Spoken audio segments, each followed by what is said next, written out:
المتهم الاولى من اجل المنسوب اليه الحكم عليه 4 سنوات سجن نافذه مع اغلاق القناه. وبالنسبه للمتهم الثاني الادانه ديالو الحكم عليه بسنه واحده نافذه. بالنسبه للاطفال راه جهه الشهاده اخرى. الطبيه استاذ واش ضمت الملف ولا لا؟ حيد الفلاشه الشريف واش اللي كانت تعذبت بها البنيه ديالها وكانت كتسناو باش انها تضم الملف باش يعني تابع في الفصل 900 490 مش 408 ومش 411. بالنسبه للتقرير كان في الملف كان عندنا اشكال ديال مده العجز. مده العجز فاتت 20 يوم. نعم ما كاينش تقرير ما كاينش مده العجز. فيما يخص مادام ما كاينش مده العجز راه بالنسبه للفصل اللي كيف قلنا 408 و 411 هما اللي انطبقوا على نزيل القرار. شنو تكيفوا الاستاذ ديال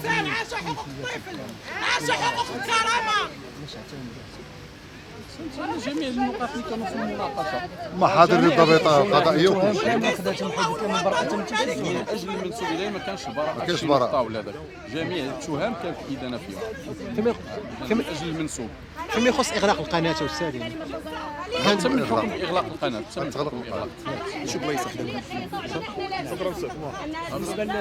شكرا لكم انتم اللي جريتوا مع محاربه التباهه.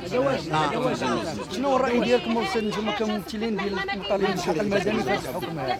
واش كان زعما الحكم بالنسبه للمنظمه ولا بالنسبه للجمعيه المنظمه من غير حقوق الانسان والمساواه الجسوريه ولا جمعيه مفتاح وحلول، بالنسبه كان عندها هدف واحد هو تنقذ هذوك الوليدات بدرجه اولى وبدرجه ثانيه.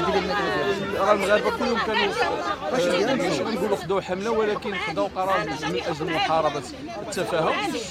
الحكم اليوم راه كيف قالت السيده حكم عادل لان كل شيء كان كيتسنى في الحكم ديال اغلاق القناه لان حتى شي واحد ما كان كيهمو بالضبط العقوبه واش غتكون 4 سنوات ولا 5 سنوات اقل ولا اكثر.